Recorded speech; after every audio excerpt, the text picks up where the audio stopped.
Cormac agus an Carr Beag Gearr. Tá bara ag Cormac, bara tá bán. Tá garaí ag Cormac, teach agus crán. Tá an garaí se lán le clocha tá mór. Ó hón níl spásam go chár mo stóir. Siod an bara, chonach se lán go bár, bheach an garaí glán agus a bhád níos fearr. Bheach an Carr Gearr tá amsa agus Carr morós in naice an tí, me féin is mo stór. Tá mo chár briste rós ó hón, ach céise I techt an nál ach pól.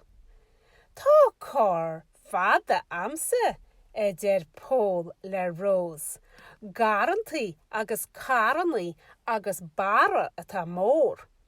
Ní le Cormac ach Carr, Carr Beag Gearr, garaí beag le clocha ach tá mise haar bar. Tá garaí beag ag Cormac agus Carr Beag Gearr, ach sé Cormac mo stór ó tá se haar bar. Tá an Carr atá amsa briste ó hón, ach is cuma, mar tá Carr ag Cormac mo stór. Tá rós agus Cormac, agus an Carr Beag Gearr, sásta agus sunna, agus choile rud haar bar.